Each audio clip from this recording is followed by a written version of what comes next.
أعوذ بالله من الشيطان الرجيم بسم الله الرحمن الرحيم أذن للذين يقاتلون بأنهم ظلموا وإن الله على نصرهم لقدير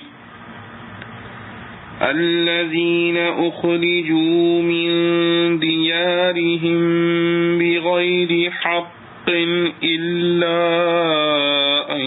يقولوا ربنا الله ولولا دفع الله الناس بعضهم ببعض لهدمت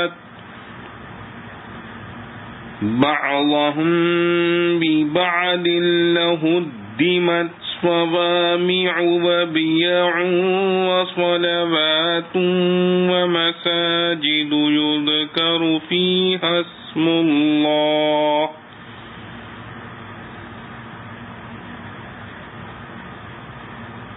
ولولا دفع الله الناس بعضهم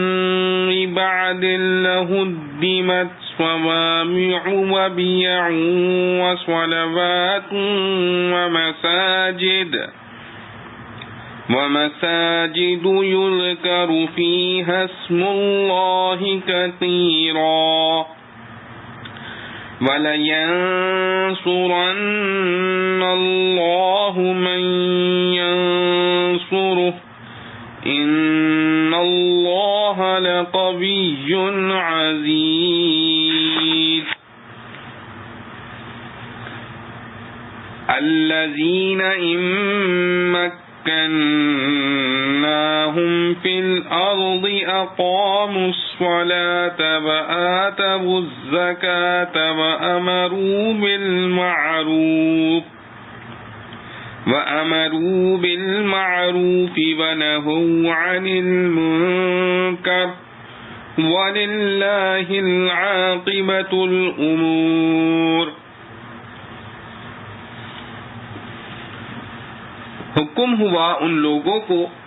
جن سے کافر لڑتے ہیں اس واسطے کہ ان پر ظلم ہوا اور اللہ ان کی مدد کرنے پر قادر ہے۔ وہ لوگ جن کو نکالا ان کے گھروں سے اور دعویٰ کچھ نہیں سوائے اس کے کہ وہ کہتے ہیں ہمارا رب اللہ ہے، اور اگر نہ ہٹایا کرتا اللہ لوگوں کو ایک کو دوسرے سے تو ڈھائے جاتے تکیے اور مدرسے اور عبادت خانے اور مسجدیں جن میں نام پڑھا جاتا ہے اللہ کا بہت، اور اللہ مقرر مدد کرے گا اس کی جو مدد کرے گا اس کی، بے شک اللہ زبردست ہے زور والا۔ وہ لوگ کہ اگر ہم ان کو قدرت دیں ملک میں تو وہ قائم رکھیں نماز اور دیں زکوٰۃ اور حکم کریں بھلے کام کا اور منع کریں برائی سے، اور اللہ کے اختیار میں ہے آخر ہر کام کا۔ خلاصہ تفسیر، گو اب تک بمثال کفار سے لڑنے کی ممانعت تھی، لیکن اب لڑنے کی ان لوگوں کو اجازت دے دی گئی جن سے کافروں کی طرف سے لڑائی کی جاتی ہے، اس وجہ سے کہ ان پر بہت ظلم کیا گیا ہے۔ یہ علت ہے مشروعیت جہاد کی، اور اس حالت اذن میں مسلمانوں کی قلت اور کفار کی کثرت پر نظر نہ کرنا چاہیے، کیونکہ بلا شبہ اللہ تعالی ان کے غالب کر دینے پر پوری قدرت رکھتا ہے۔ آگے ان کی مظلومیت کا بیان ہے کہ جو بیچارے اپنے گھروں سے بے وجہ نکالے گئے محض اتنی بات پر کہ وہ یوں کہتے ہیں کہ ہمارا رب اللہ ہے، یعنی عقیدہ توحید پر کفار کا یہ تمام تر غیظ و غضب تھا کہ ان کو اس قدر پریشان کیا کہ وطن چھوڑنا پڑا۔ آگے جہاد کی حکمت ہے، اور اگر یہ بات نہ ہوتی کہ اہل باطل پر وقتاً فوقتاً غالب نہ کرتا رہتا اور اگر یہ بات نہ ہوتی کہ اللہ تعالی ہمیشہ سے لوگوں کا ایک دوسرے کے ہاتھ سے زور نہ گھٹواتا رہتا، یعنی اہل حق کو اہل باطل پر وقتاً فوقتاً غالب نہ کرتا رہتا، تو اپنے اپنے زمانوں میں نصارہ کے خلوت خانے اور عبادت خانے اور یہود کے عبادت خانے اور مسلمانوں کی وہ مسجدیں جن میں اللہ کا نام بکثرت لیا جاتا ہے سب منہدم اور منعمد ہو گئے ہوتے۔ آگے اخلاص فی الجہاد پر غلبے کی بشارت ہے، اور بے شک اللہ تعالیٰ اس کی مدد کرے گا جو اللہ تعالیٰ کے دین کی مدد کرے گا، یعنی اس کے لڑنے میں خالص نیت اعلاء کلمت اللہ کی ہو۔ بے شک اللہ تعالیٰ قوت والا اور غلبے والا ہے، وہ جس کو چاہے قوت و غلبہ دے سکتا ہے۔ آگے ان کی فضیلت ہے، یہ لوگ ایسے ہیں کہ اگر ہم ان کو دنیا میں حکومت دے دیں تو یہ لوگ خود بھی نماز کی پابندی کریں اور زکوٰۃ دیں اور دوسروں کو بھی نیک کام کرنے کو کہیں اور برے کاموں سے منع کریں، اور سب کاموں کا انجام تو خدا ہی کے اختیار میں ہے۔ پس مسلمانوں کی موجودہ حالت دیکھ کر یہ کوئی کیوں کر کہہ سکتا ہے کہ انجام بھی ان کا یہی رہے گا، بلکہ ممکن ہے کہ اس کا عکس ہو جاوے، چنانچہ ہوا۔ معارف و مسائل۔ کفار کے ساتھ جہاد کا پہلا حکم۔ مکہ مکرمہ میں مسلمانوں پر کفار کے مظالم کا یہ حال تھا کہ کوئی دن خالی نہ جاتا تھا کہ کوئی مسلمان ان کے دست ستم سے زخمی اور چوٹ کھایا ہوا نہ آتا ہو۔ قیام مکہ کے آخری دور میں مسلمانوں کی تعداد بھی خاصی ہو چکی تھی، وہ کفار کے ظلم و جور کی شکایت اور ان کو مقابلے میں قتل و قتال کی اجازت مانگتے تھے۔ رسول اللہ صلی اللہ علیہ وسلم جواب میں فرماتے کہ صبر کرو، مجھے ابھی تک قتال کی اجازت نہیں دی گئی۔ یہ سلسلہ 10 سال تک اسی طرح جاری رہا۔ جس وقت رسول کریم صلی اللہ علیہ وسلم وطن مکہ چھوڑنے اور ہجرت کرنے پر مجبور کر دیے گئے اور صدیق اکبر رضی اللہ عنہ آپ صلی اللہ علیہ وسلم کے رفیق تھے، تو مکہ مکرمہ سے نکلتے وقت آپ صلی اللہ علیہ وسلم کی زبان سے نکلا، ان لوگوں نے اپنے نبی کو نکالا ہے، ان لوگوں نے اپنے نبی کو نکالا ہے، اب ان کی ہلاکت کا وقت آ گیا ہے۔ اس پر مدینہ طیبہ پہنچنے کے بعد یہ آیت مذکورہ نازل ہوئی جس میں مسلمانوں کو کفار سے قتال کی اجازت دے دی گئی۔ اور حضرت ابن عباس رضی اللہ عنہ سے ترمذی، نسائی، ابن ماجہ، ابن حبان اور حاکم وغیرہ نے روایت کیا ہے، اور ترمذی نے اس کو حسن فرمایا ہے۔ روایت یہ ہے کہ ابن عباس رضی اللہ عنہ نے فرمایا کہ یہ پہلی آیت ہے جو قتال کفار کے معاملے میں نازل ہوئی، جبکہ اس سے پہلے 70 سے زیادہ آیتوں میں قتال کو ممنوع قرار دیا گیا تھا۔ جہاد و قتال کی ایک حکمت۔ وَلَوْلَا دَفْعُ اللَّهِ النَّاسَ، اس میں جہاد و قتال کی حکمت کا اور اس کا بیان ہے کہ یہ کوئی نیا حکم نہیں، پچھلے انبیاء اور ان کی امتوں کو بھی قتال کفار کے احکام دیے گئے ہیں، اور اگر ایسا نہ کیا جاتا تو کسی مذہب اور دین کی خیر نہ تھی، سارے ہی دین و مذہب اور ان کی عبادت گاہیں ڈھا دی جاتی۔ لَهُدِّمَتْ صَوَامِعُ وَبِيَعٌ وَصَلَوَاتٌ وَمَسَاجِدُ، جتنے دین و مذہب دنیا میں ایسے ہوئے ہیں کہ کسی زمانے میں ان کی اصل بنیاد اللہ کی طرف سے اور وحی کے ذریعے سے قائم ہوئی تھی، پھر وہ منسوخ ہو گئے اور ان میں تحریف ہو کر کفر و شرک میں تبدیل ہو گئے، مگر اپنے اپنے وقت میں وہی حق تھے۔ ان سب کی عبادت گاہوں کا اس آیت میں ذکر فرمایا ہے، کیونکہ اپنے اپنے وقت میں ان کی عبادت گاہوں کا احترام اور حفاظت فرض تھی۔ ان مذاہب کے عبادت خانوں کا ذکر نہیں فرمایا جن کی بنیاد کسی وقت بھی نبوت اور وحی الہی پر نہیں تھی، جیسے آتش پرست مجوس یا بت پرست ہندو، کیونکہ ان کے عبادت خانے کسی وقت بھی قابل احترام نہ تھے۔ آیت میں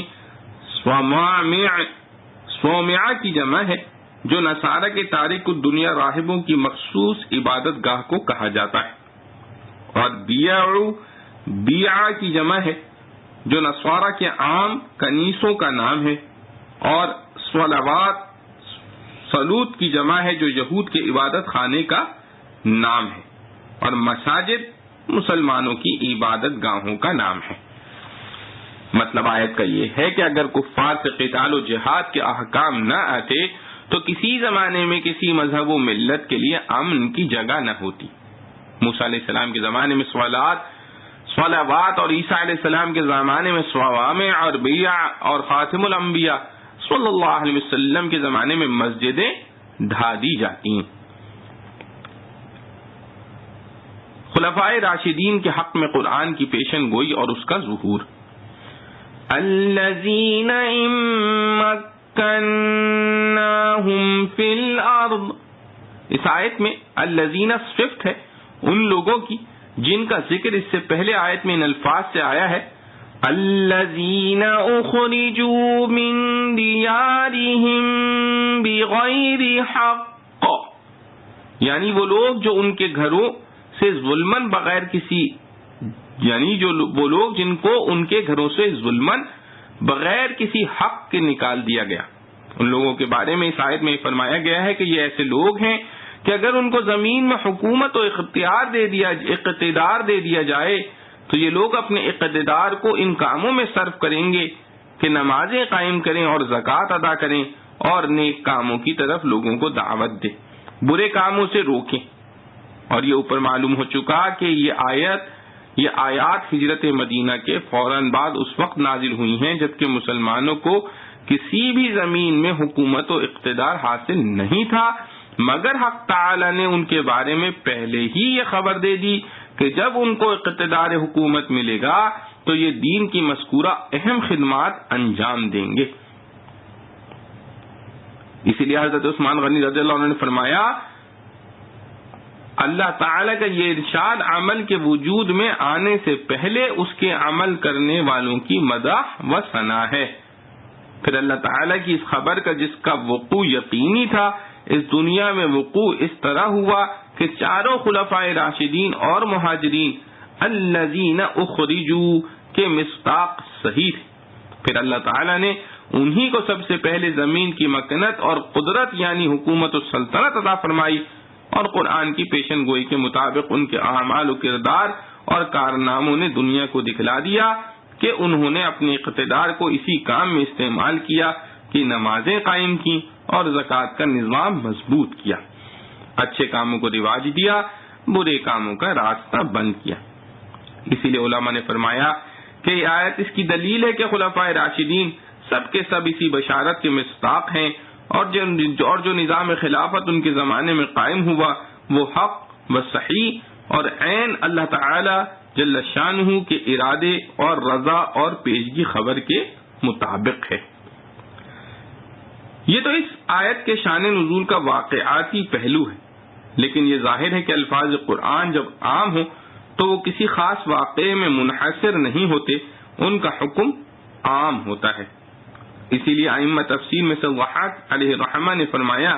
کہ اس آیت میں ان لوگوں کے لیے ہدایت بھی ہے جن کو اللہ تعالی ملک و سلطنت عطا فرما دیں کہ وہ اپنے اقتدار میں یہ کام انجام دیں جو خلفائے راشدین نے اپنے وقت میں انجام دیے تھے۔ وَإِن يُكَذِّبُوكَ فَقَدْ كَذَّبَتْ قَبْلَهُمْ قَوْمُ نُوحٍ وَعَادٌ وَثَمُودُ وَقَوْمُ إِبْرَاهِيمَ وَقَوْمُ لُوطٍ وَأَصْحَابُ مَدْيَنَ وَكُذِّبَ مُوسَىٰ فَأَمْلَيْتُ لِلْكَافِرِينَ ثُمَّ أَخَذْتُهُمْ فَكَيْفَ كَانَ نَكِيرِ فَكَأَيٍّ مِّن قَرْيَةٍ أَهْلَكْنَاهَا وَهِيَ ظَالِمَةٌ فَهِيَ خَاوِيَةٌ عَلَىٰ عُرُوشِهَا وَبِئْرٍ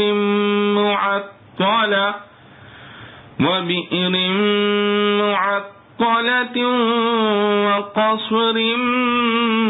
مَّشِيدٍ۔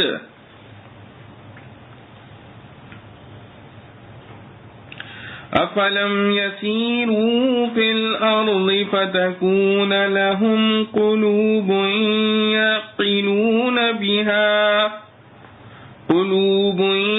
يعقلون بها أو آذان يسمعون بها فإنها لا تعمى الأبصار ولكن تعمى القلوب التي في الصدور ويستعجلونك بالعذاب ولن يخلف الله وعده وإن يوما عند ربك كألف سنة مما تعدون وكأي من قرية أمليت لها وهي ظالمة ثم أخذتها وإلي المصير قل يا أيها الناس إنما أنا لكم نذير مبين فالذين آمنوا وعملوا الصالحات لهم مغفرة ورزق كريم والذين سعوا في آياتنا معاجزين أولئك أصحاب الجحيم. اور اگر تجھ کو جھٹلائیں تو ان سے پہلے جھٹلا چکی ہے نوح کی قوم اور عاد اور ثمود اور ابراہیم کی قوم اور لوط کی قوم اور مدین کے لوگ اور موسیٰ کو جھٹلایا، پھر میں نے ڈھیل دی منکروں کو، پھر پکڑ لیا ان کو، تو کیسا ہوا میرا انکار. سو کتنی بستیاں ہم نے غارت کر ڈالی اور وہ گناہگار تھیں، اب وہ گری پڑی ہیں اپنی چھتوں پر، اور کتنے کنویں نکمے پڑے ہیں اور کتنے محل کچگاری کے. کیا سیر نہیں کی ملک کی جو ان کے دل ہوتے جن سے سمجھتے یا کان ہوتے جن سے سنتے. سو کچھ آنکھیں اندھی نہیں ہوتی پر اندھے ہو جاتے ہیں دل جو سینوں میں ہیں، اور تجھ سے جلدی مانگتے ہیں عذاب، اور اللہ ہرگز نہ ٹالے گا اپنا وعدہ. اور ایک دن تیرے رب کے یہاں 1000 برس کے برابر ہوتا ہے جو تم گنتے ہو. اور کتنی بستیاں ہیں کہ میں نے ان کو ڈھیل دی اور وہ گناہگار تھیں، پھر میں نے ان کو پکڑا اور میری طرف پھر کر آنا ہے. تو کہہ اے لوگو میں تو ڈر سنا دینے والا ہوں تم کو کھول کر. سو جو لوگ یقین لائے اور کی بھلائیاں ان کے گناہ بخش دیتے ہیں اور ان کو روزی ہے عزت کی. اور جو دوڑے ہماری آیتوں کے ہرانے کو وہی ہیں دوزخ کے رہنے والے. خلاصہ تفسیر. اور یہ مجادلہ کرنے والے لوگ اگر آپ کی تکذیب کرتے ہوں تو آپ مغموم نہ ہوں، کیونکہ ان لوگوں سے پہلے قوم نوح اور عاد و ثمود اور قوم ابراہیم اور قوم لوط اور اہل مدین بھی اپنے اپنے انبیاء علیہ السلام کی تکذیب کر چکے ہیں، اور موسیٰ علیہ السلام کو بھی کاذب قرار دیا گیا،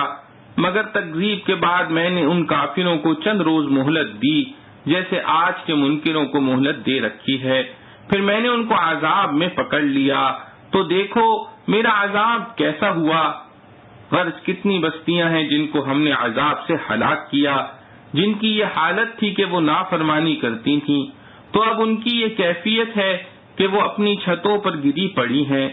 یعنی ویران ہیں. کیونکہ عادتاً اول چھت گرا کرتی ہے پھر دیواریں آ پڑتی ہیں.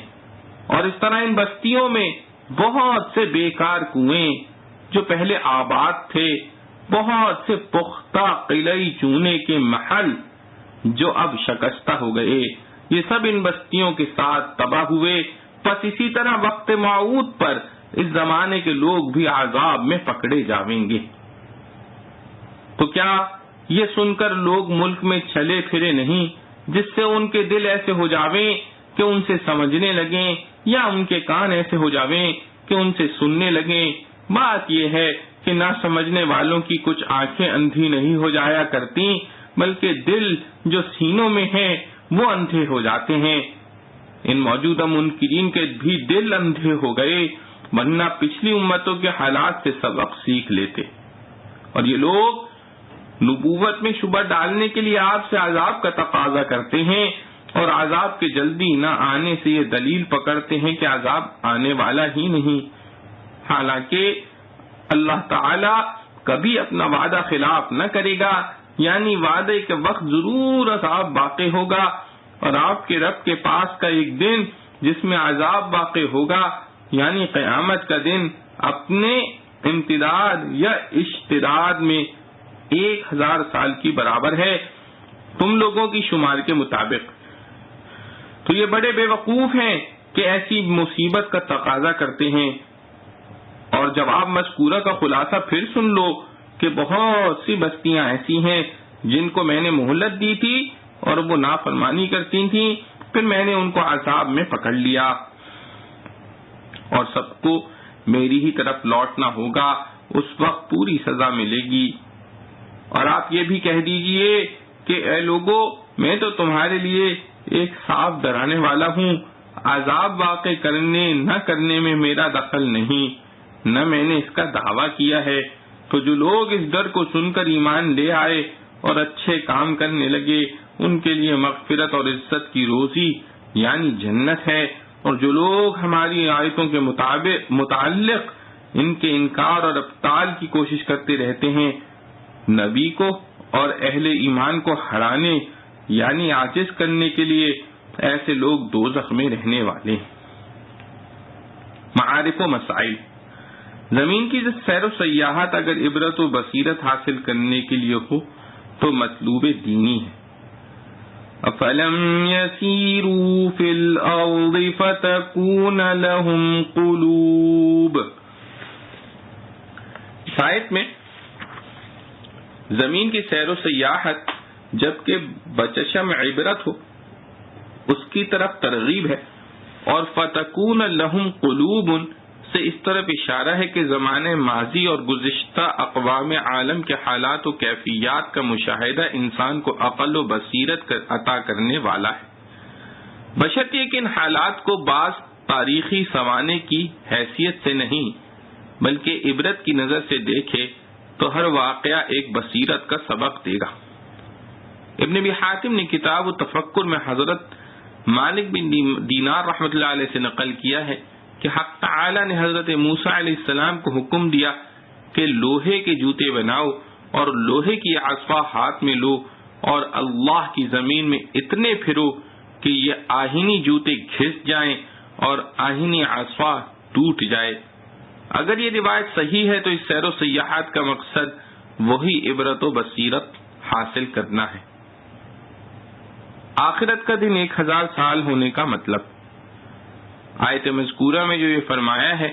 ان یوما عند ربک کألف سنہ، یعنی آپ کے رب کے پاس ایک دن دنیا کے 1000 سال کی برابر ہوگا۔ اس میں 2 احتمال ہیں، ایک یہ کہ اس دن سے مراد قیامت کا دن لیا جائے، اور اس کا 1000 سال کی برابر ہونے کا مطلب یہ ہے کہ اس دن کے ہولناک واقعات اور ہیبت ناک حالات کی وجہ سے یہ دن اتنا دراز محسوس ہوگا جیسے 1000 سال۔ خلاصہ تفسیر مذکور میں اسی کو اشتداد کے لفظ سے تعبیر کیا ہے۔ بہت سے حضرات مفسرین نے اس کے یہی معنی قرار دیے ہیں۔ دوسرے یہ کہ واقع میں عالم آخرت کا ایک دن ہمیشہ کے لیے دنیا کے 1000 سال ہی کے برابر ہو۔ بعض روایات حدیث سے اسی معنی کی شہادت ملتی ہے۔ مسند احمد ترمذی میں حضرت ابو ہریرہ رضی اللہ عنہ سے روایت ہے کہ رسول اللہ صلی اللہ علیہ وسلم نے ایک روز فقراء مہاجرین کو خطاب کر کے فرمایا کہ تم کو میں قیامت کے روز مکمل نور کی بشارت دیتا ہوں، اور یہ کہ تم اغنیاء اور مالداروں سے آدھا دن پہلے جنت میں جاؤ گے، اور اللہ کے یہاں ایک دن 1000 سال کا ہوگا، اس لیے فقراء اغنیا سے 500 سال پہلے جنت میں داخل ہوں گے۔ خلاصہ تفسیر میں اسی دوسرے معنی کے بلفظ امتداد تعبیر کیا گیا ہے، واللہ اعلم۔ ایک شبہ کا جواب، سورہ معارج میں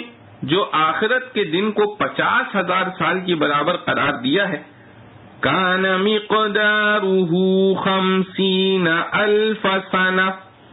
اس میں بھی دونوں تفسیریں اشتداد اور امتداد کی ہو سکتی ہیں، اور ہر شخص کی شدت و مصیبت چونکہ دوسروں سے مختلف اور کم و بیش ہوگی، اس لیے وہ دن کسی کو 1,000 سال کا محسوس ہوگا، کسی کو 50,000 سال کا۔ اور اگر دوسرے معنی لیے جاویں کہ حقیقتاً آخرت کا دن 50,000 سال کا ہوگا، تو ان دونوں آیتوں میں بظاہر تعارض ہوتا ہے کہ ایک میں 1,000 سال اور دوسری میں 50,000 سال کا ذکر ہے۔ تو اس کی تطبیق سیدی حکیم الامت قدس سرہ نے بیان القرآن میں فرمائی ہے،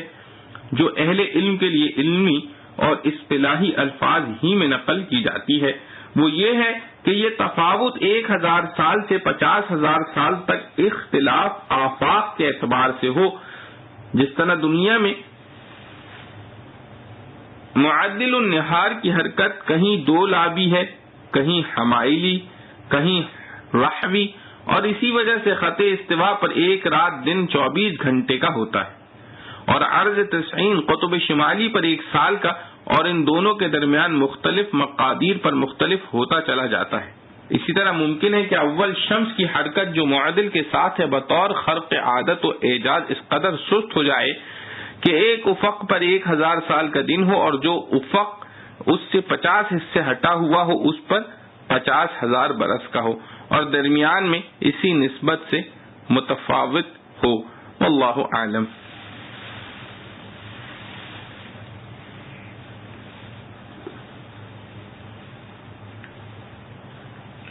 وَمَا أَرْسَلْنَا مِن قَبْلِكَ مِن رَّسُولٍ وَلَا نَبِيٍّ إِلَّا إِذَا تَمَنَّىٰ أَلْقَى الشَّيْطَانُ فِي أُمْنِيَّتِهِ فَيَنسَخُ اللَّهُ مَا يُلْقِي الشَّيْطَانُ ثُمَّ يُحْكِمُ اللَّهُ آيَاتِهِ وَاللَّهُ عَلِيمٌ حَكِيمٌ لِيَجْعَلَ مَا يُلْقِي الشَّيْطَانُ فِتْنَةً لِّلَّذِينَ فِي قُلُوبِهِم مَّرَضٌ وَالْقَاسِيَةِ قُلُوبُهُمْ وَإِنَّ الظَّالِمِينَ لَفِي شِقَاقٍ بَعِيدٍ وَلِيَعْلَمَ الَّذِينَ أُوتُوا الْعِلْمَ أَنَّهُ الْحَقُّ مِن رَّبِّكَ فَيُؤْمِنُوا بِهِ فَتُخْبِتَ لَهُ قُلُوبُهُمْ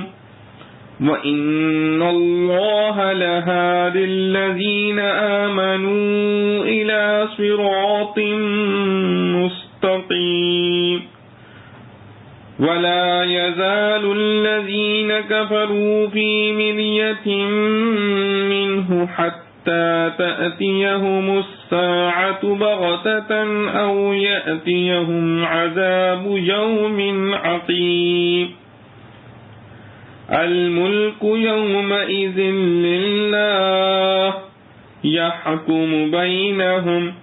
فالذين آمنوا وعملوا الصالحات في جنات النعيم والذين كفروا وكذبوا بآياتنا فأولئك لهم عذاب مهين۔ اور جو رسول بھیجا ہم نے تجھ سے پہلے یا نبی، سو جب لگا خیال باندھنے شیطان نے ملا دیا اس کے خیال میں، پھر اللہ مٹا دیتا ہے شیطان کا ملایا ہوا، پھر پکی کر دیتا ہے اپنی باتیں، اور اللہ سب خبر رکھتا ہے حکمتوں والا۔ اس واسطے کہ جو کچھ شیطان نے ملایا اس سے جانچے ان کو کہ جن کے دل میں روگ ہیں اور جن کے دل سخت ہیں اور گناہگار تو ہیں مخالفت میں دور جا پڑے۔ اور اس واسطے کہ معلوم کر لیں وہ لوگ جن کو سمجھ ملی ہے کہ یہ تحقیق ہے تیرے رب کی طرف سے، پھر اس پر یقین لائیں اور نرم ہو جائیں اس کے آگے دل ان کے، اور اللہ سجھانے والا ہے یقین لانے والوں کو راہ سیدھی، اور منکروں کو ہمیشہ رہے گا اس میں دھوکہ جب تک آ پہنچے ان پر قیامت بے خبری میں، یا آ پہنچے ان پر آفت ایسے دن کی جس میں راہ نہیں خلاصی کی۔ راج اس دن اللہ کا ہے، ان میں فیصلہ کرے گا، سو جو یقین لائے اور کی بھلائیاں نعمت کے باغوں میں ہیں، سو جو یقین لائے اور کی بھلائیاں نعمت کے باغوں میں ہیں، اور جو منکر ہوئے اور جھٹلائیں ہماری باتیں، سو ان کے لیے ہے ذلت کا عذاب۔ خلاصہ تفسیر، اور اے محمد صلی اللہ علیہ وسلم، یہ لوگ جو شیطان کے اغوا سے آپ سے مجادلہ کرتے ہیں یہ کوئی نئی بات نہیں، بلکہ ہم نے آپ کے قبل کوئی رسول اور کوئی نبی ایسا نہیں بھیجا جن کو یہ قصہ پیش نہ آیا ہو کہ جب اس نے اللہ تعالی کے احکام میں سے کچھ پڑھا تب ہی شیطان نے اس کے پڑھنے میں کفار کے قلوب میں شبہ اور اعتراض ڈالا، اور کفار انہی شبہات اور اعتراضات کو پیش کر کے انبیاء علیہ السلام سے مجادلہ کیا کرتے، جیسا دوسری آیات میں ارشاد ہے، وَكَذَلِكَ جَعَلْنَا لِكُلِّ نَبِيٍّ عَدُوًّا شَيَاطِينَ الْإِنسِ وَالْجِنِّ يُوحِي بَعْضُهُمْ إِلَى بَعْضٍ زُخْرُفَ الْقَوْلِ غُرُورًا وَإِنَّ الشَّيَاطِينَ لَيُوحُونَ إِلَىٰ أَوْلِيَائِهِمْ لِيُجَادِلُوكُمْ۔ پھر اللہ تعالی شیطان کے ڈالے ہوئے شبہات کو جوابات قاطعہ و دلائل واضحہ سے نیست و نابود کر دیتا ہے، جیسا کہ ظاہر ہے کہ جواب صحیح کے بعد اعتراض دفع ہو جاتا ہے۔ پھر اللہ تعالی اپنی آیات کے مضامین کو زیادہ مضبوط کر دیتا ہے، گو فی نفسہا بھی مستحکم تھی، لیکن اعتراضات کے بعد جواب سے اس استحکام کا زیادہ ظہور ہو گیا، اور اللہ تعالی ان اعتراضات کے متعلق خوب علم والا ہے اور ان کے جواب کے تعلیم میں خوب حکمت والا ہے۔ اور یہ سارا قصہ اس لیے بیان کیا ہے تاکہ اللہ تعالی شیطان کے ڈالے ہوئے شبہات کو ایسے لوگوں کے لیے آزمائش کا ذریعہ بنا دے جن کے دل میں شک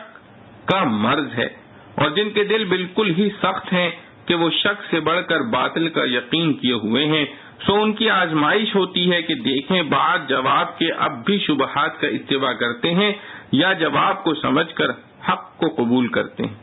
اور واقعی یہ لوگ ظالم یعنی اہل شک بھی اور اہل یقین بالباطل بھی بڑی مخالفت میں ہیں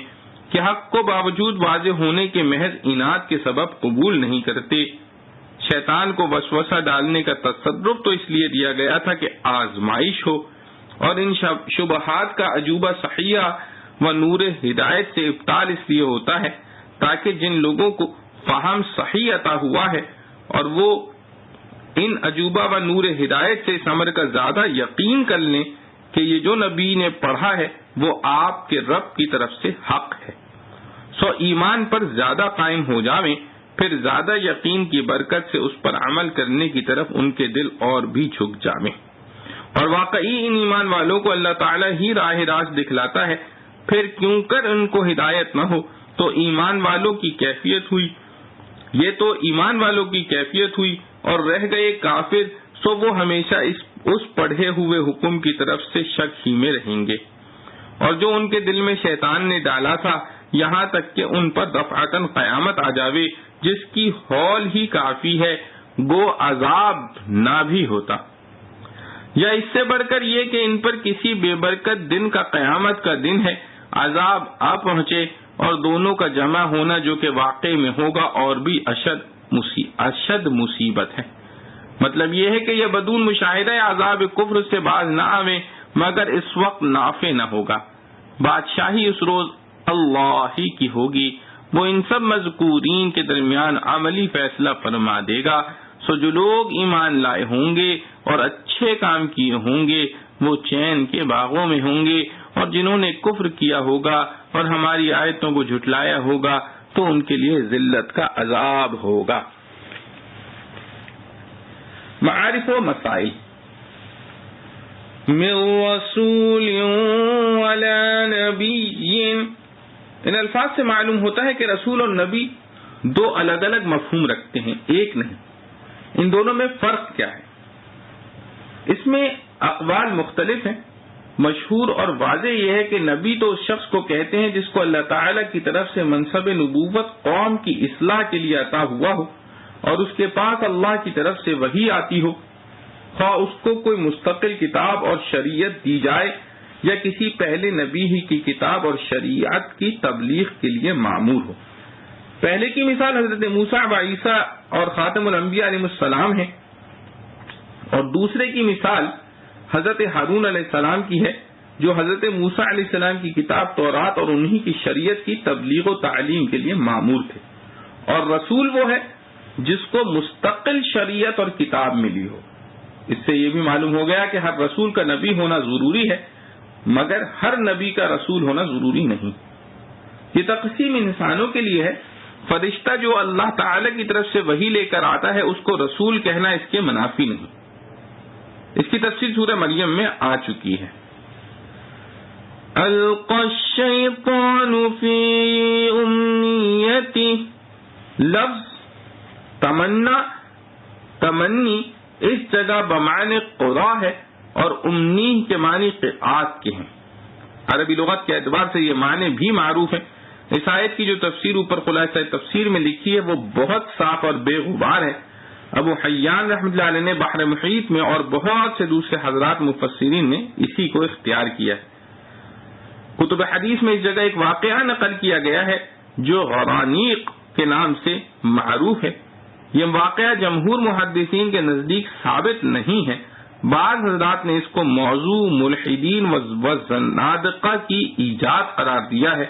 اور جن حضرات نے اس کو معتبر بھی قرار دیا ہے تو اس کے ظاہری الفاظ سے جو شبہات قرآن و سنت کے قطعی اور یقینی احکام پر عائد ہوتے ہیں ان کے مختلف جوابات دیے ہیں. لیکن اتنی بات بالکل واضح ہے کہ اس آیت قرآن کی تفسیر اس واقعے پر موقوف نہیں بلکہ اس کا سیدھا سادہ مطلب وہ ہے جو اوپر بیان ہو چکا ہے. بلا وجہ اس کو اس آیت کی تفسیر کا جز بنا کر شکوک و شبہات کا دروازہ کھولنا اور پھر جواب دہی کی فکر کرنا کوئی مفید کام نہیں، اس لیے اس کو ترک کیا جاتا ہے. واللہ سبحانہ وتعالی عالم. والذین هاجروا فی سبیل اللہ ثم قتلوا او ماتوا لیرزقنہم اللہ رزقا حسنا وَإِنَّ اللَّهَ لَهُوَ خَيْرُ الرَّازِقِينَ.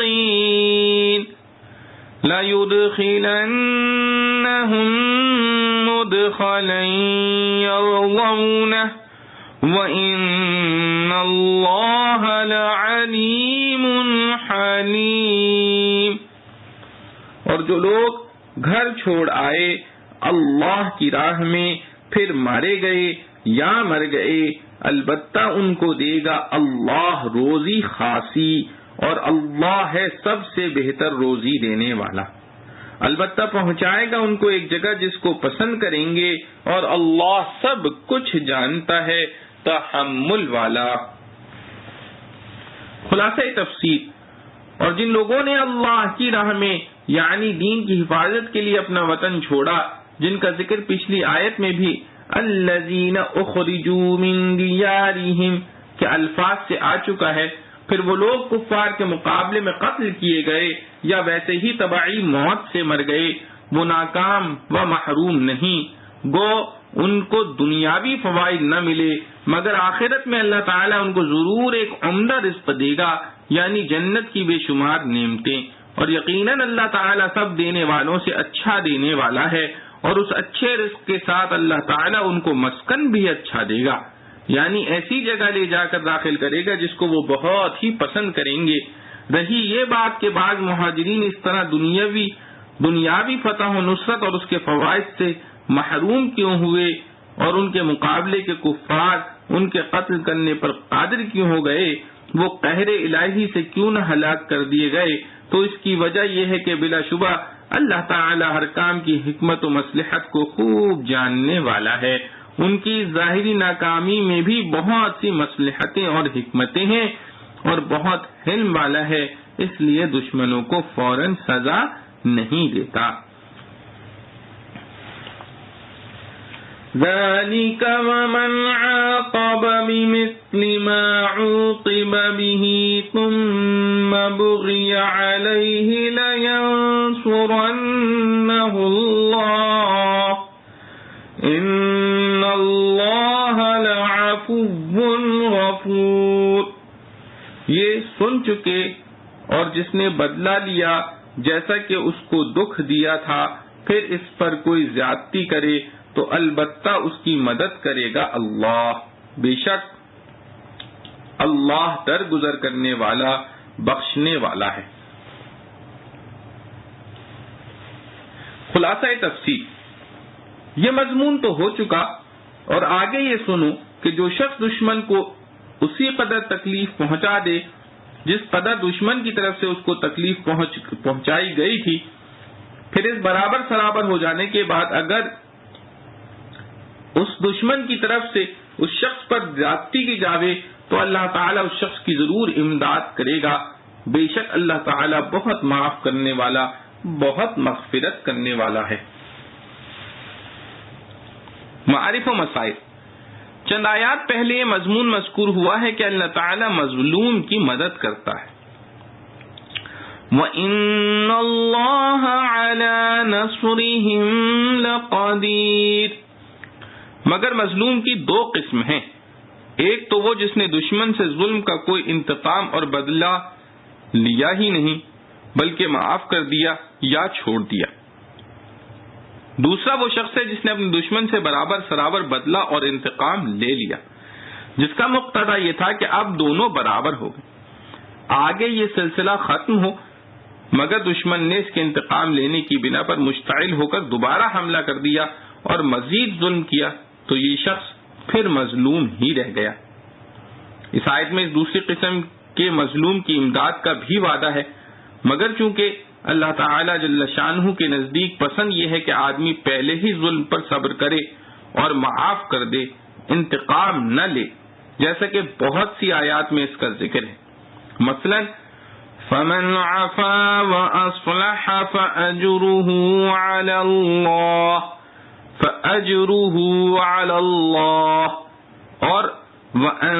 تَعْفُوا أَقْرَبُ لِلتَّقْوَى اور وَلَمَنْ صَبَرَ وَغَفَرَ إِنَّ ذَلِكَ لَمِنْ عَزْمِ الْأُمُورِ۔ ان سب آیات میں ترغیب اس کی دی گئی ہے کہ ظلم کا بدلہ نہ لے بلکہ معاف کر دے اور صبر کرے۔ قرآن کریم کی ان ہدایات سے اسی طرز کا افضل و اولا ہونا ثابت ہوا۔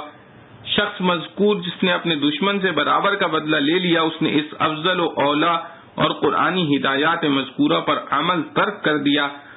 تو اس سے شبہ ہو سکتا تھا کہ اب یہ شاید اللہ کی نصرت سے محروم ہو جائے، اس لیے آخر آیت میں ارشاد فرمایا ان اللہ لعفو غفور، یعنی اللہ تعالیٰ اس شخص کی اس کوتاہی پر کہ افضل و اولا پر عمل نہیں کیا اس سے کوئی مواخذہ نہیں فرمائے گا،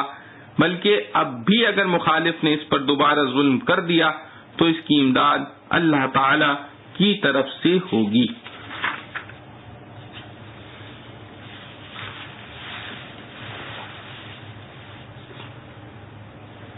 ذَلِكَ بِأَنَّ اللَّهَ هُوَ الْحَقُّ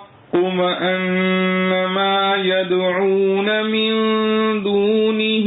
هُوَ الْبَاطِلُ وَأَنَّ اللَّهَ هُوَ الْعَلِيُّ الْكَبِيرُ۔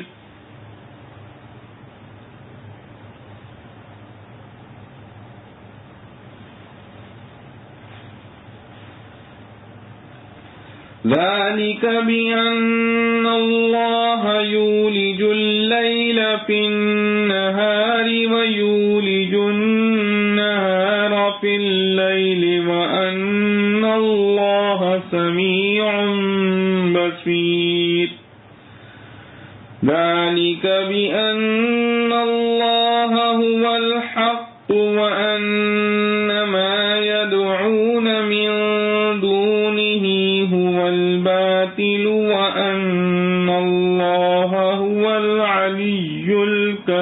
خبير ألم تر أن الله أنزل من السماء ماء فتصبح الأرض مخضرة إن الله لطيف خبير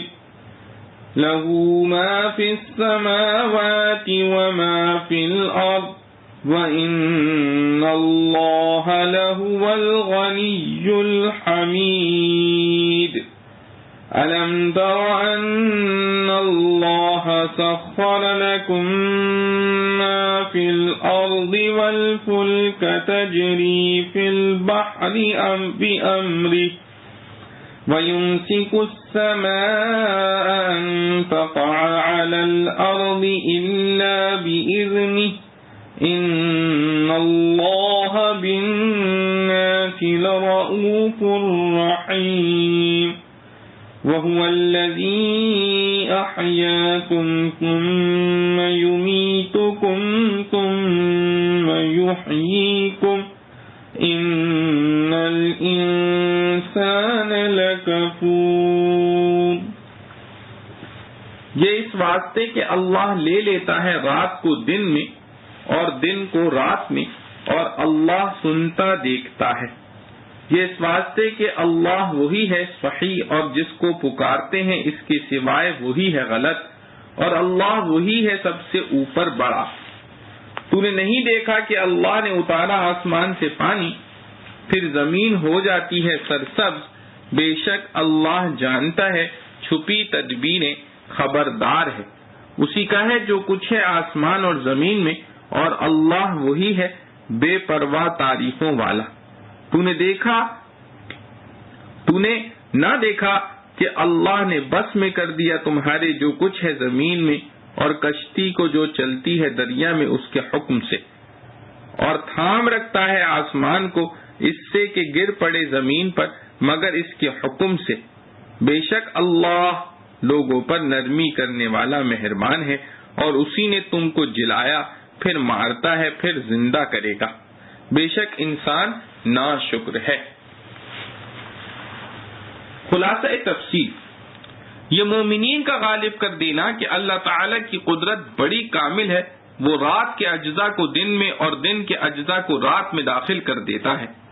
یہ کائناتی انقلاب ایک قوم کو دوسری پر غالب کرنے والے انقلاب سے زیادہ عجیب ہے، اور اس سبب سے ہے کہ اللہ تعالی ان سب کے اقوال و احوال کو خوب سننے والا اور خوب دیکھنے والا ہے۔ وہ کفار کے ظلم اور مومنین کی مظلومیت کو سنتا دیکھتا ہے، اس لیے وہ سب حالات سے باخبر بھی ہے، اور قوت و قدرت بھی اس کی سب سے بڑی ہے۔ یہ مجموعہ سبب ہو گیا کمزوروں کو غالب کرنے کا، اور نیز یہ نصرت اس سبب سے یقینی ہے کہ اس میں کسی طاقت کی مجال نہیں جو اس میں اللہ تعالی جل شانہ کی مزاحمت کرے، کیونکہ اللہ ہی کی ہستی میں کامل ہے، اور جن چیزوں کی اللہ کے سوا یہ لوگ عبادت کر رہے ہیں وہ بالکل ہی لچر ہیں کہ وہ خود اپنے وجود میں محتاج بھی ہیں، کمزور بھی، وہ کیا اللہ کی مزاحمت کر سکتے ہیں۔ اور اللہ ہی عالی شان سب سے بڑا ہے۔ اس میں غور کرنے سے توحید کا حق ہونا اور شرک کا باطل ہونا ہر شخص سمجھ سکتا ہے۔ اس کے علاوہ کیا تجھ کو خبر نہیں کہ اللہ تعالیٰ نے آسمان سے پانی برسایا جس سے زمین سرسبز ہو گئی؟ پھر بے شک اللہ تعالیٰ بہت مہربان، سب باتوں کی خبر رکھنے والا ہے۔ اس لیے بندوں کی ضرورتوں پر مطلع ہو کر ان کے مناسب مہربانی فرماتا ہے۔ سب اسی کا جو کچھ آسمانوں میں ہے اور جو کچھ زمین میں ہے، اور بے شک اللہ تعالیٰ ہی ایسا ہے جو کسی کا محتاج نہیں، ہر طرح کی تعریف کے لائق ہے۔ اور اے مخاطب، کیا تجھ کو خبر نہیں کہ اللہ تعالیٰ نے تم لوگوں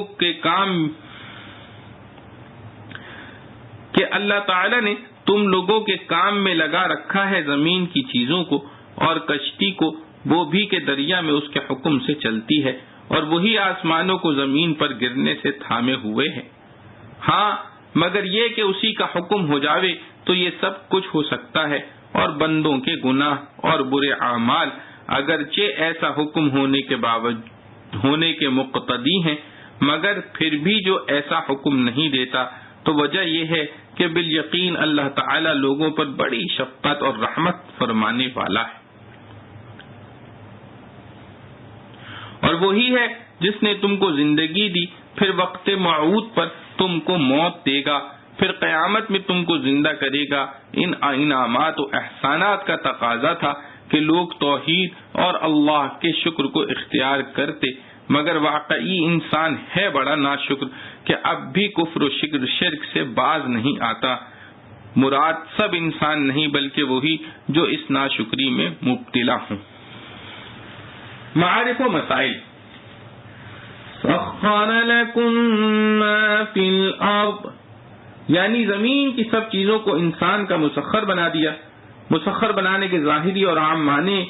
یہ سمجھے جاتے ہیں کہ وہ اس کے حکم کے تابع چلے۔ اس معنی کے لحاظ سے یہاں یہ شبہ ہو سکتا ہے کہ زمین کے پہاڑ اور دریا اور درندے پرندے اور ہزاروں چیزیں انسان کے حکم کے تابع تو نہیں چلتے،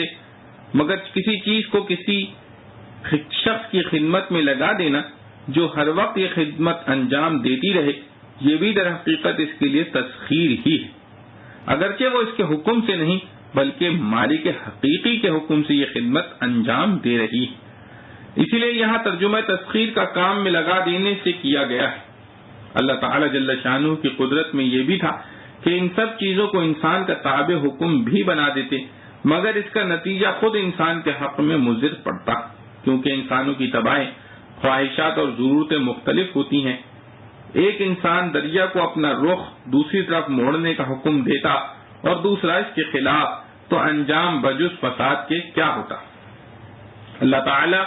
نے اسی لیے ان سب چیزوں کو تابع حکم تو اپنا ہی رکھا، مگر تسخیر کا جو اصل فائدہ تھا وہ انسان کو پہنچا دیا۔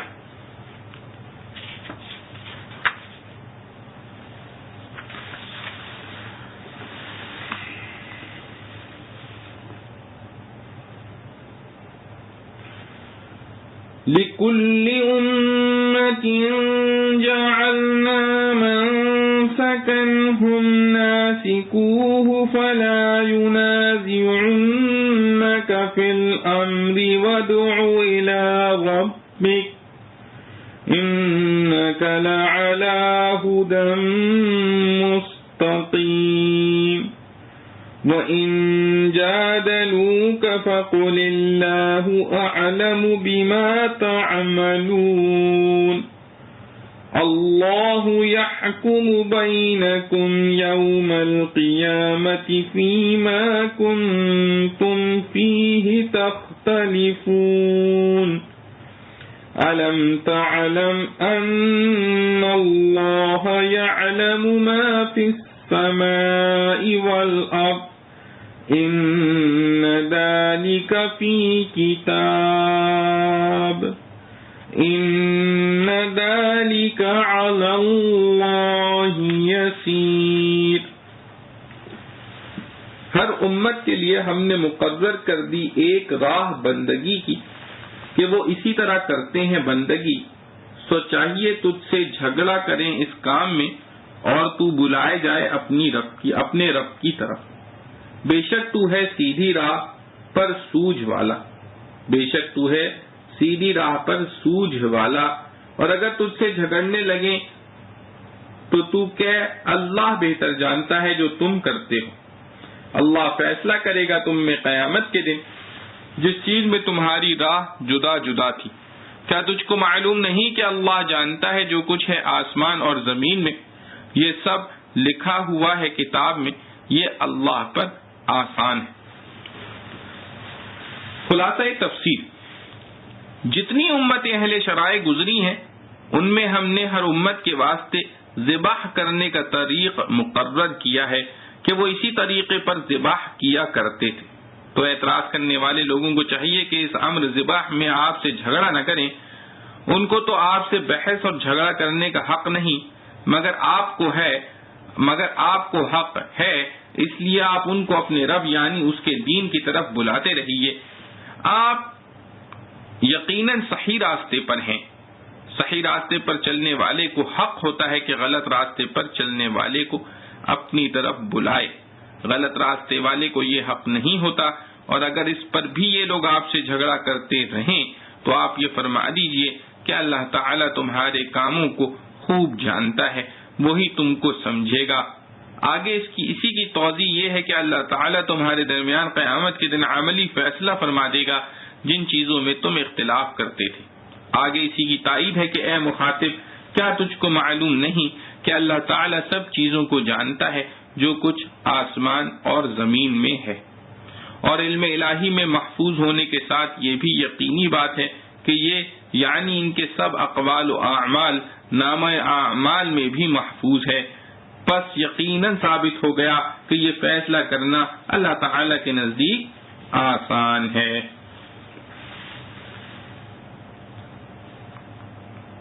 معارف و مسائل۔ لِكُلِّ أُمَّةٍ جَعَلْنَا مَنسَكًا، یہی مضمون تقریباً انہی الفاظ کے ساتھ اسی سورت کی آیت 34 میں گزر چکا ہے، مگر دونوں جگہ لفظ منسک کے معنی اور مراد میں فرق ہے۔ وہاں نسک اور منسک قربانی کے معنی میں بضمن احکام حج آیا تھا،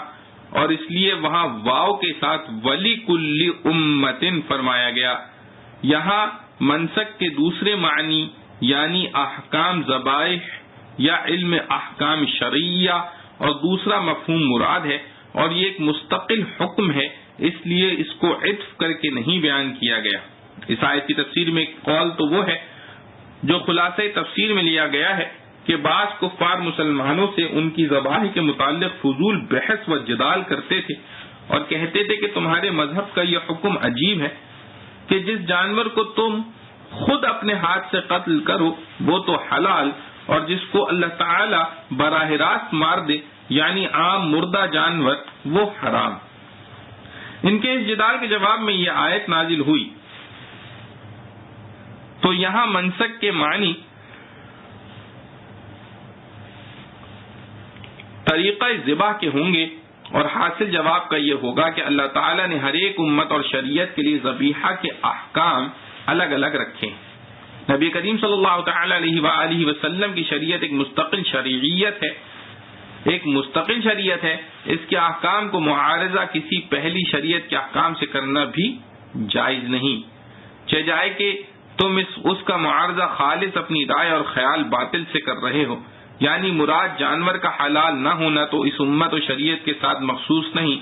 سب پچھلی شریعتوں میں بھی حرام رہا ہے۔ تو تمہارا یہ قول تو بالکل ہی بے بنیاد خیال کی بنا پر صاحب شریعت نبی سے مجادلہ اور معارضہ کرنا حماقت ہے۔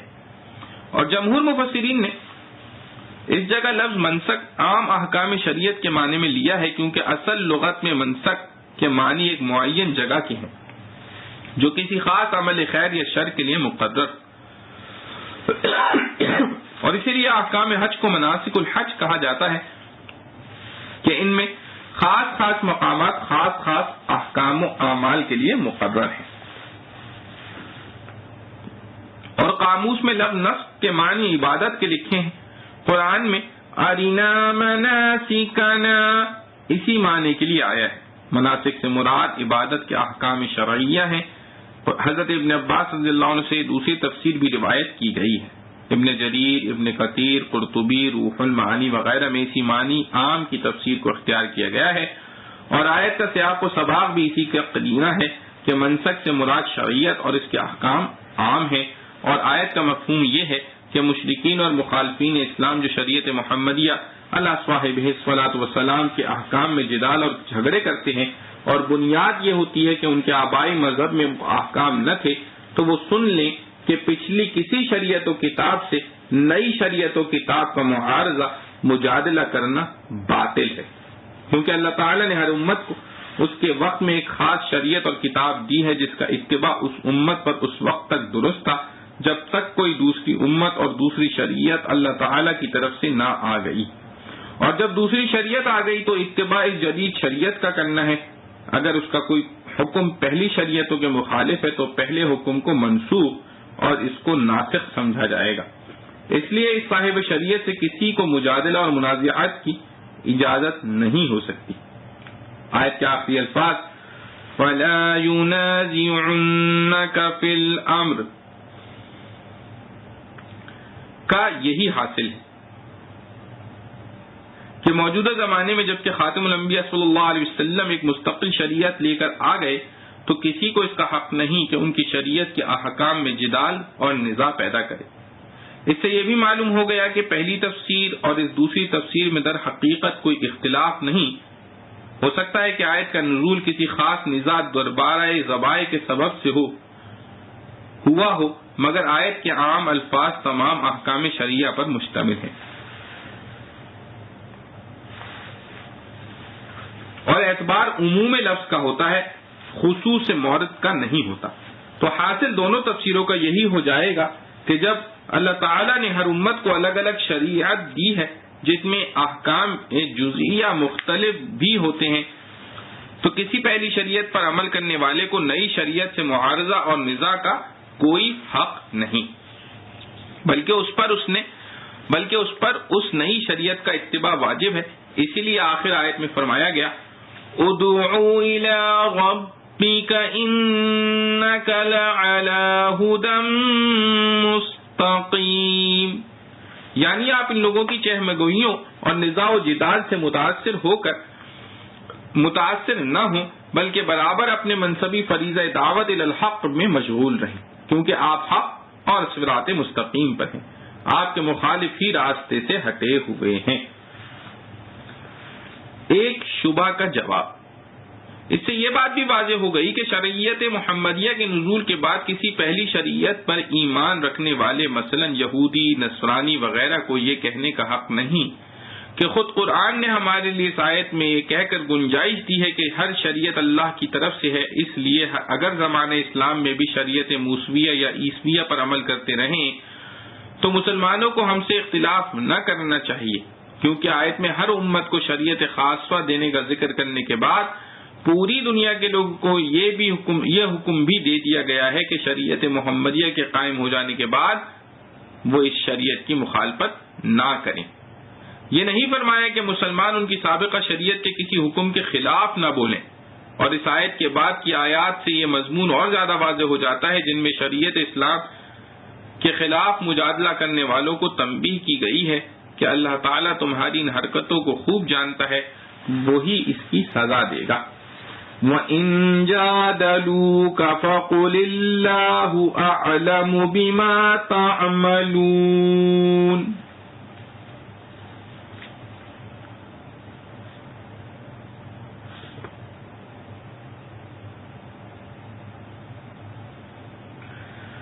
وَيَعْبُدُونَ مِن دُونِ اللَّهِ مَا لَمْ يُنَزِّلْ بِهِ سُلْطَانًا وَمَا لَيْسَ لَهُم بِهِ عِلْمٌ وَمَا لِلظَّالِمِينَ مِن نَّصِيرٍ۔ وَإِذَا تُتْلَى عَلَيْهِمْ آيَاتُنَا بَيِّنَاتٍ تَعْرِفُ فِي وُجُوهِ الَّذِينَ كَفَرُوا الْمُنكَرَ يَكَادُونَ يَسْطُونَ بِالَّذِينَ يَتْلُونَ عَلَيْهِمْ آيَاتِنَا قُلْ أَفَأُنَبِّئُكُم بِشَرٍّ مِّن ذَلِكُمْ النار وعدها الله الذين كفروا وبئس المصير۔ يا أيها الناس ضرب مثل فاستمعوا له إن الذين تدعون من دون الله لن يخلقوا ذبابا ولو اجتمعوا له وإن يسلبهم الذباب شيئا لا يستنقذوه منه ضعف الطالب والمطلوب ما قدر الله حق قدره ان اللہ لقوی عزیز۔ اور پوجتے ہیں اللہ کے سوائے اس چیز کو جس چیز کی سند نہیں اتاری اس نے اور جس کی خبر نہیں ان کو، اور بے انصافوں کا کوئی نہیں مددگار۔ اور جب سنائے ان کو ہماری آیتیں صاف تو پہچانے تو منکروں کے منہ کی بری شکل، نزدیک ہوتے ہیں کہ حملہ کر پڑے ان پر جو پڑھتے ہیں ان کے پاس ہماری آیتیں۔ تو کہ میں تم کو بتلاؤں ایک چیز اس سے بدتر، وہ آگ ہے، اس کا وعدہ کر دیا ہے اللہ نے منکروں کو، اور وہ بہت بری ہے پھر جانے کی جگہ۔ اے لوگو، ایک مثل کہی ہے سو اس پر کان رکھو، جن کو تم پوجتے ہو اللہ کے سوائے ہرگز نہ بنا سکیں گے ایک مکھی، اگرچہ سارے جمع ہو جائیں، اور اگر کچھ چھین لے ان سے مکھی چھڑا نہ سکیں وہ اس سے۔ بودا ہے چاہنے والا اور جن کو چاہتا ہے، اللہ کی قدر نہیں سمجھے جیسی اس کی قدر ہے، بے شک اللہ زور آور ہے زبردست۔ خلاصہ تفسیر، اور یہ مشرک لوگ اللہ تعالیٰ کے سوا ایسی چیزوں کی عبادت کرتے ہیں جن کے جواز عبادت پر اللہ تعالیٰ نے کوئی حجت اپنی کتاب میں نہیں بھیجی، اور نہ ان کے پاس اس کی کوئی عقلی دلیل ہے، اور قیامت میں جب ان کو شرک پر سزا ہونے لگے گی تو ان ظالموں کا کوئی مددگار نہ ہوگا، نہ قولاً کہ ان کے فعل کے استحسان پر کوئی حجت پیش کر سکے، نہ عملاً کہ ان کو عذاب سے بچا لے۔ اور ان لوگوں کو اسی گمراہی اور اہل حق سے اناد رکھنے میں یہاں تک غلو ہے کہ جب ان لوگوں کے سامنے ہماری آیتیں متعلق توحید وغیرہ کے جو کہ اپنے مضامین میں خوب واضح ہیں اہل حق کی زبان سے پڑھ کر سنائی جاتی ہیں تو تم کافروں کے چہروں میں بوجہ ناگواری باطنی کے برے آثار دیکھتے ہو، جیسے چہرے پر بل پڑ جانا، ناک چڑھ جانا، تیور بدل جانا، اور ان آثار سے ایسا معلوم ہوتا ہے کہ قریب ہے کہ ان لوگوں پر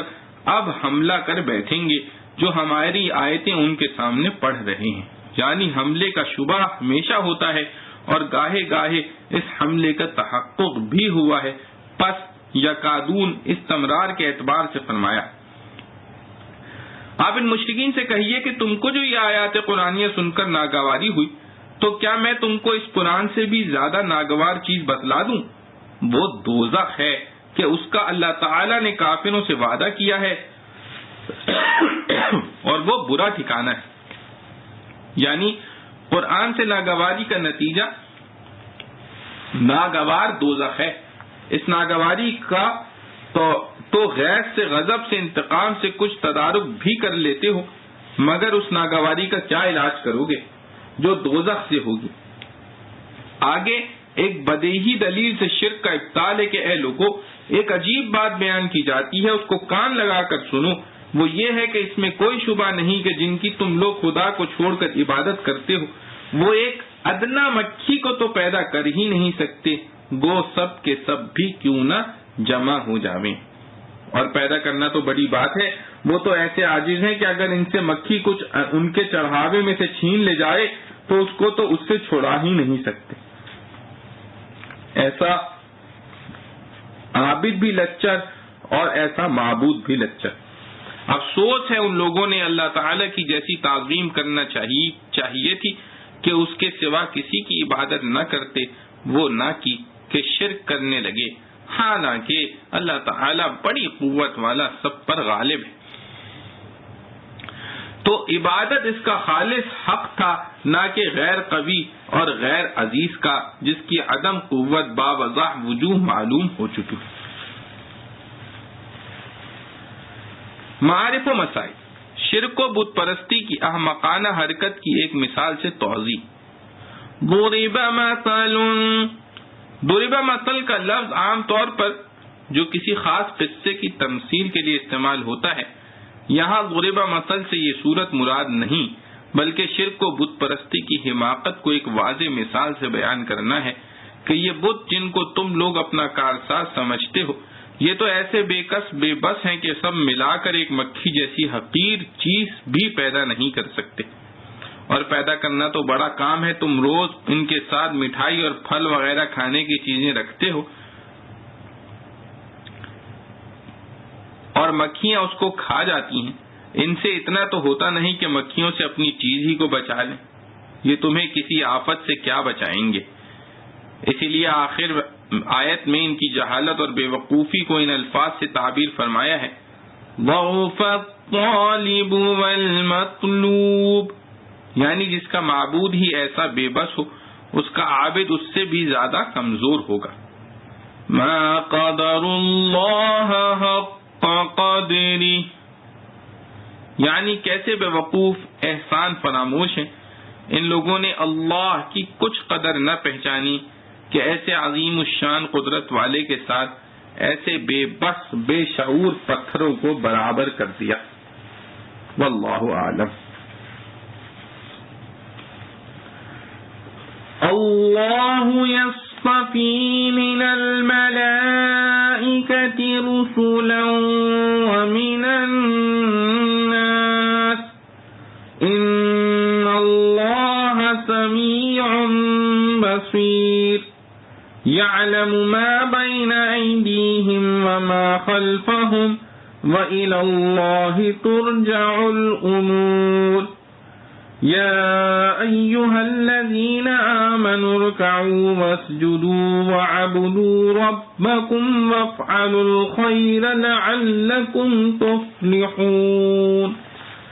وجاهدوا في الله حق جهاده هو اجتباكم وما جعل عليكم في الدين من حرج ملة أبيكم إبراهيم هو سماكم المسلمين من قبل وفي هذا ليكون الرسول شهيدا عليكم وتكونوا شهداء على الناس فأقيموا الصلاة وآتوا الزكاة واعتصموا بالله هو مولاكم فنعم المولى ونعم النصير۔ اللہ چھانٹ لیتا ہے فرشتوں میں پیغام پہنچانے والے اور آدمیوں میں۔ اللہ سنتا دیکھتا ہے، جانتا ہے جو کچھ ان کے آگے ہے اور جو کچھ ان کے پیچھے، اور اللہ تک پہنچ ہے ہر کام کی۔ اے ایمان والو، رکوع کرو اور سجدہ کرو اور بندگی کرو اپنے رب کی اور بھلائی کرو تاکہ تمہارا بھلا ہو، اور محنت کرو اللہ کے واسطے جیسی کہ چاہیے اس کے واسطے محنت۔ اس نے تم کو پسند کیا اور نہیں رکھی تم پر دین میں کچھ مشکل۔ دین تمہارے باپ ابراہیم کا، اسی نے نام رکھا تھا تمہارا مسلمان پہلے سے، اور اس قرآن میں تاکہ رسول ہو بتانے والا تم پر اور تم ہو بتانے والے لوگوں پر۔ سو قائم رکھو نماز اور دیتے رہو زکوٰۃ، اور مضبوط پکڑو اللہ کو، وہ تمہارا مالک ہے، سو خوب مالک ہے اور خوب مددگار۔ خلاصہ تفصیل، اللہ تعالیٰ کو اختیار ہے رسالت کے لیے جس کو چاہتا ہے منتخب کر لیتا ہے، فرشتوں میں سے جن فرشتوں کو چاہے احکام الہیہ نبیوں کے پاس پہنچانے والے مقرر فرما دیتا ہے، اور اسی طرح آدمیوں سے بھی جس کو چاہے عامہ ناس کے لیے احکام پہنچانے والے مقرر کر دیتا ہے۔ یعنی رسالت کا مدار اصطفاء خداوندی پر ہے، کیوں اس میں کچھ ملکیت یعنی فرشتہ ہونے کی خصوصیت نہیں، بلکہ جس طرح ملکیت کے ساتھ رسالت جمع ہو سکتی ہے جس کو مشرکین بھی مانتے ہیں، چنانچہ فرشتوں کے رسول ہونے کی وہ خود تجویز کرتے تھے، اسی طرح بشریت کے ساتھ بھی وہ جمع ہو سکتی ہے۔ رہا یہ کہ اصطفاء کسی ایک خاص کے ساتھ کیوں واقع ہوا، تو ظاہری سبب تو اس کا خصوصیات احوال ان رسول کے ہیں، اور یہ یقینی بات ہے کہ اللہ تعالیٰ خوب سننے والا، خوب دیکھنے والا ہے، یعنی وہ ان سب فرشتوں اور آدمیوں کی آئندہ اور گزشتہ حالتوں کو خوب جانتا ہے۔ تو حالت موجودہ کو بدرجہ اولا جانے کا غرض سب احوال مسموعہ و مبصرہ اس کو معلوم ہے، ان میں بعض کا حال مقتضی اس استفاء کا کیا ہو گیا، اور حقیقی سبب اس کا یہ ہے کہ تمام کاموں کا مدار اللہ ہی پر ہے۔ یعنی وہ مالک مستقل بالذات و فاعل مختار ہے، اس کا ارادہ مرجح بالذات ہے، اس ارادے کے لیے کسی مرجح کی ضرورت نہیں، پس سبب حقیقی ارادہ خداوندی ہے اور اس کا سبب پوچھنا لغو ہے۔ اللہ تعالیٰ سے اس کے کسی فعل کا سبب دریافت کرنے کا کسی کو حق نہیں۔ لا يسأل عما يفعل، یعنی اللہ تعالیٰ سے اس کے فعل کا سبب دریافت کرنے کا کسی کو حق نہیں۔ آگے ختم سورت پر اول فروع شرائع کا بیان ہے اور ملت ابراہیم پر استقامت کا حکم دیا گیا ہے، اور اس کی ترغیب کے لیے بعض مضامین ارشاد فرمائے ہیں۔ اے ایمان والو، تم اصول کے قبول کرنے کے بعد فروع کی بھی پابندی رکھو، خصوصاً نماز کی۔ پس تم رکوع کیا کرو اور سجدہ کیا کرو، اور عموماً دوسرے فروع بھی بجا لا کر اپنے رب کی عبادت کیا کرو، اور نیک کام کیا کرو۔ امید یعنی وعدہ ہے کہ تم فلاح پاؤ گے، اور اللہ تعالیٰ کے کام میں خوب کوشش کیا کرو جیسا کہ کوشش کرنے کا حق ہے۔ اس نے تم کو دوسری امتوں سے ممتاز فرمایا، جیسا کہ آیت جعلناکم امتا وسطا وغیرہ میں مذکور ہے، اور تم پر دین میں کسی قسم کی تنگی نہیں کی۔ اور اے ایمان والو، جس اسلام کا تم کو امر کیا گیا ہے کہ احکام کی پوری بجا آوری ہو، اور یہی ملت ابراہیمی ہے، تم اپنے باپ ابراہیم کی ملت پر قائم رہو۔ اس نے تمہارا لقب مسلمان رکھا پہلے بھی اور اس قرآن میں بھی،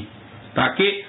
تمہارے لیے رسول اللہ گواہ ہوں، اور اس شہادت رسول کے قبل تم ایک بڑے مقدمے میں، جس میں ایک فریق حضرات انبیاء ہوں گے اور فریق ثانی ان کی مخالف قومیں ہوں گی، ان مخالف لوگوں کے مقابلے میں گواہ ہو، اور رسول کی شہادت سے تمہاری شہادت کی تصدیق ہو، اور حضرات انبیاء علیہ السلام کے حق میں فیصلہ ہو،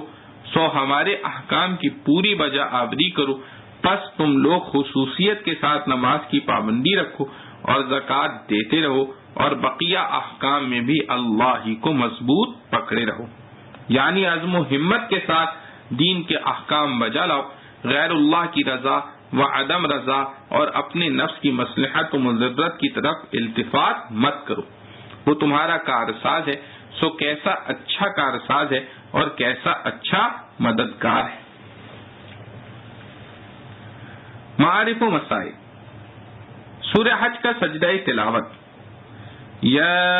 ایھا الذین آمنوا ارکعوا واسجدوا واعبدوا ربکم۔ سورہ حج میں ایک آیت تو پہلے گزر چکی ہے جس پر سجدہ تلاوت کرنا باتفاق واجب ہے۔ اس آیت پر جو یہاں مذکور ہے سجدہ تلاوت کے وجوب میں ائمہ کا اختلاف ہے۔ امام اعظم ابو حنیفہ رحمۃ اللہ علیہ، امام مالک، سفیان ثوری رحمہم اللہ کے نزدیک اس آیت پر سجدہ تلاوت واجب نہیں، کیونکہ اس میں سجدے کا ذکر رکوع وغیرہ کے ساتھ آیا ہے، جس سے نماز کا سجدہ مراد ہونا ظاہر ہے، جیسے وَاسْجُدِي وَارْكَعِي مَعَ الرَّاكِعِينَ میں سب کا اتفاق ہے کہ سجدہ نماز مراد ہے۔ اس کی تلاوت کرنے سے سجدہ تلاوت واجب نہیں ہوتا، اسی طرح آیت مذکورہ پر بھی سجدہ تلاوت واجب نہیں۔ امام شافعی رحمۃ اللہ علیہ، امام احمد رحمۃ اللہ علیہ وغیرہ کے نزدیک اس آیت پر بھی سجدہ تلاوت واجب ہے۔ ان کی دلیل ایک حدیث ہے جس میں ارشاد ہے کہ سورہ حج کو دوسری صورتوں پر یہ فضیلت حاصل ہے کہ اس میں 2 سجدہ تلاوت ہیں۔ امام اعظم ابو حنیفہ رحمۃ اللہ علیہ کے نزدیک اس روایت کے ثبوت میں کلام ہے۔ تفسیر اس کی کتب فقہ و حدیث میں دیکھی جا سکتی ہے۔ وَجَاهِدُوا فِي اللَّهِ حَقَّ جِهَادِهِ۔ لفظ جہاد اور مجاہدہ کسی مقصد کی تحصیل میں اپنی پوری قوت خرچ کرنے اور اس کے لیے مشقت برداشت کرنے کے معنی میں آتا ہے۔ کفار کے ساتھ قتال میں بھی مسلمان اپنے قول و فعل اور ہر طرح کی امکانی طاقت خرچ کرتے ہیں، اس لیے اس کو بھی جہاد کہا جاتا ہے، اور حق جہاد سے مراد اس میں پورا اخلاص اللہ کے لیے ہونا ہے، جس میں کسی دنیاوی نام و نمود یا مال غنیمت کی طمع کا شائبہ نہ۔ حضرت ابن عباس رضی اللہ عنہ نے فرمایا کہ حق جہاد یہ ہے کہ کہ جہاد میں اپنی پوری طاقت خرچ کرے اور کسی ملامت کرنے والے کی ملامت پر کان نہ لگائے. اور بعض حضرات مفسرین نے اس جگہ جہاد کے معنی عام عبادات اور احکام الہیہ کی تعمیل میں اپنی پوری طاقت پورے اخلاص کے ساتھ خرچ کرنے کے لیے ہیں. وحاق اور مقاتل نے فرمایا کہ مراد آیت کی یہ ہے کہ اعملوا اللہ حق عملہ واعبدوہ حق عبادتی، یعنی عمل کرو اللہ کے لیے جیسا کہ اس کا حق ہے اور عبادت کرو اللہ کی جیسے کہ اس کا حق ہے. حضرت عبداللہ ابن مبارک رحمۃ اللہ علیہ نے فرمایا کہ یہاں جہاد سے مراد اپنے نفس اور اس کی بیجا خواہشات کے مقابلے میں جہاد کرنا ہے، اور یہی حق جہاد ہے. امام بغوی رحمۃ اللہ علیہ وغیرہ نے اس قول کی تائید میں ایک حدیث بھی حضرت جابر بن عبداللہ رضی اللہ عنہ سے نقل کی ہے کہ ایک مرتبہ صحابہ کرام رضوان اللہ علیہم اجمعین کی ایک جماعت جو جہاد کفار کے لیے گئی ہوئی تھی واپس آئی تو حضرت صلی اللہ علیہ وسلم نے فرمایا، یعنی تم لوگ خوب واپس آئے چھوٹے جہاد سے بڑے جہاد کی طرف، یعنی اپنے نفس کی خواہشات بیجا کے مقابلے کا جہاد اب بھی جاری ہے.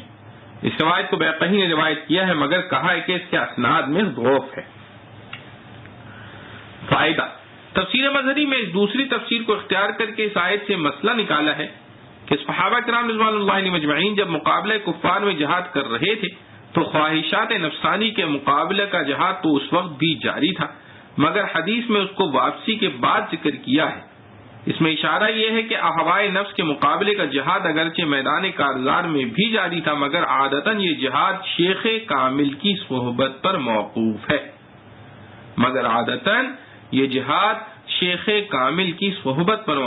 ہے. اس لیے وہ جہاد سے واپسی اور حضرت صلی اللہ علیہ وسلم کی خدمت میں حاضری کے وقت ہی شروع ہوا.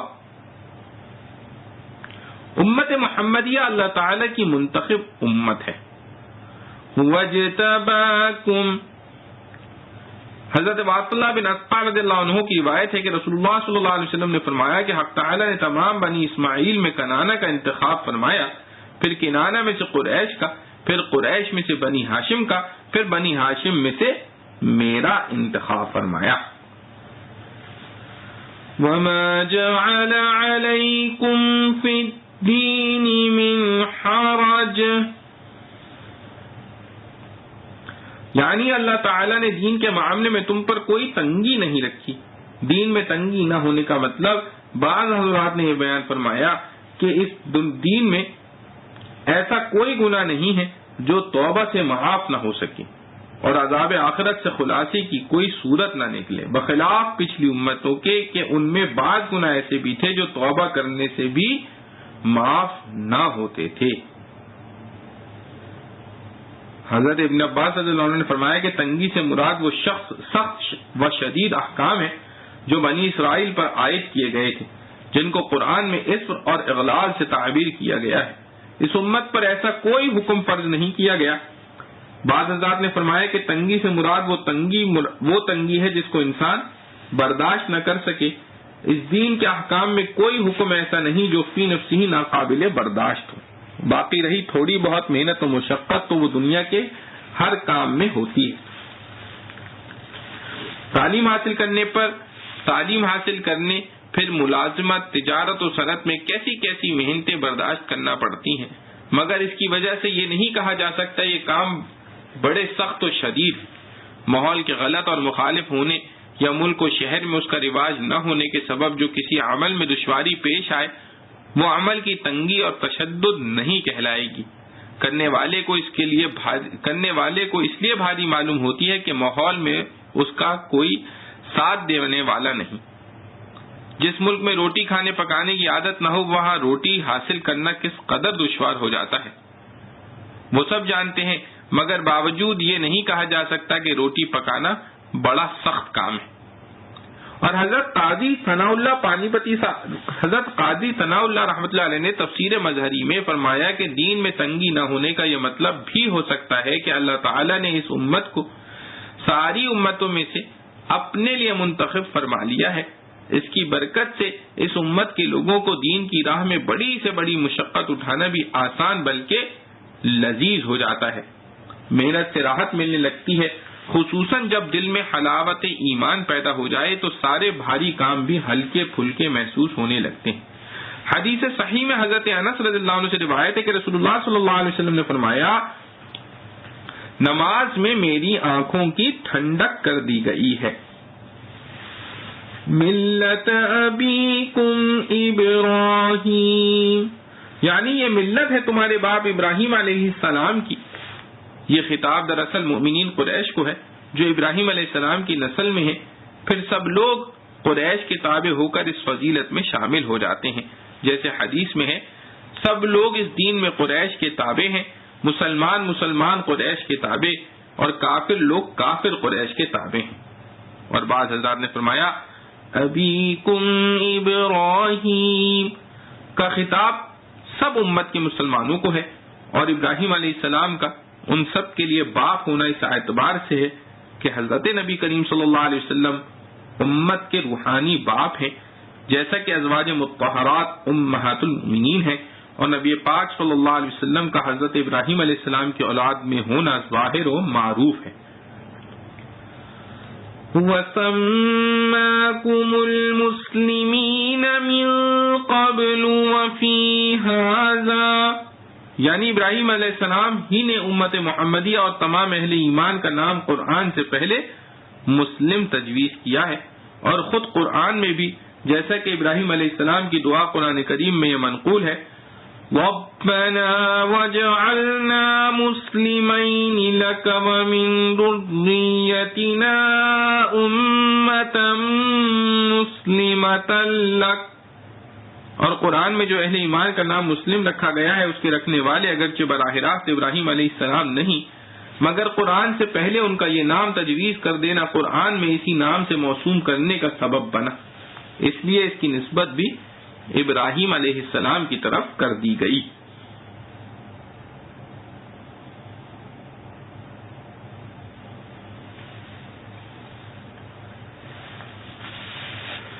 لِيَكُونَ الرَّسُولُ شَهِيدًا عَلَيْكُمْ وَتَكُونُوا شُهَدَاءَ عَلَى النَّاسِ، یعنی آپ محشر میں گواہی دیں گے کہ میں نے اللہ تعالیٰ کے احکام اس امت کو پہنچا دیے تھے، اور امت محمدیہ اس کا اقرار کرے گی، مگر دوسرے انبیاء جب یہ کہیں گے تو ان کی امتیں مکر جائیں گی۔ اس وقت امت محمدیہ شہادت دے گی کہ بے شک سب انبیاء نے اپنی اپنی قوم کو اللہ کے احکام پہنچا دیے تھے۔ دوسری امتوں کی طرف سے ان کی شہادت پر یہ جرح ہوگی کہ ہمارے زمانے میں تو امت محمدیہ کا وجود بھی نہ تھا، یہ ہمارے معاملے میں کیسے گواہ بن سکتے ہیں؟ ان کی طرف سے جرح کا یہ جواب ہوگا کہ بے شک ہم موجود نہ تھے، مگر ہم نے یہ بات اپنے رسول اللہ صلی اللہ علیہ وسلم سے سنی ہے جن کے صدق میں کوئی شک و شبہ نہیں، اس لیے ہم یہ گواہی دے سکتے ہیں، تو ان کی شہادت قبول کی جائے گی۔ یہ مضمون اس حدیث کا ہے جس کو بخاری وغیرہ نے حضرت ابو سعید خدری رضی اللہ عنہ سے روایت کیا ہے۔ فَأَقِيمُوا الصَّلَاةَ وَآتُوا الزَّكَاةَ، مراد یہ ہے کہ جب اللہ تعالیٰ نے تم لوگوں پر ایسے احسانات عظیمہ فرمائے ہیں جن کا ذکر اوپر آیا ہے، تو تمہارا فرض ہے کہ احکام الہیہ کی پابندی میں پوری کوشش کرو۔ ان میں سے اس جگہ نماز اور زکوٰۃ کے ذکر پر اکتفا اس لیے کیا گیا کہ بدن کے متعلق اعمال و احکام میں نماز سب سے اہم ہے، اور مال سے متعلق احکام میں زکوٰۃ سب سے زیادہ اہم، گویا مراد تمام ہی احکام شرعیہ کی پابندی کرنا ہے۔ وَاعْتَصِمُوا بِاللَّهِ،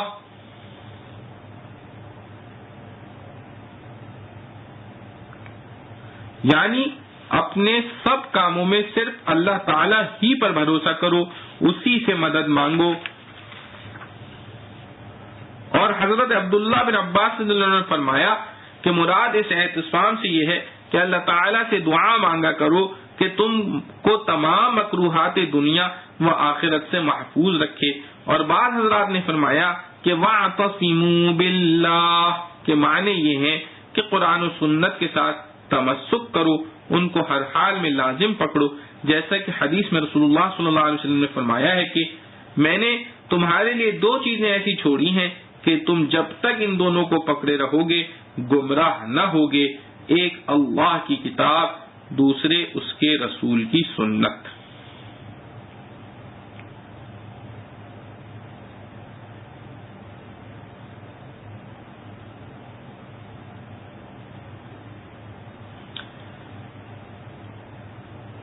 حضرت مفتی محمد شفیع صاحب رحمۃ اللہ علیہ نے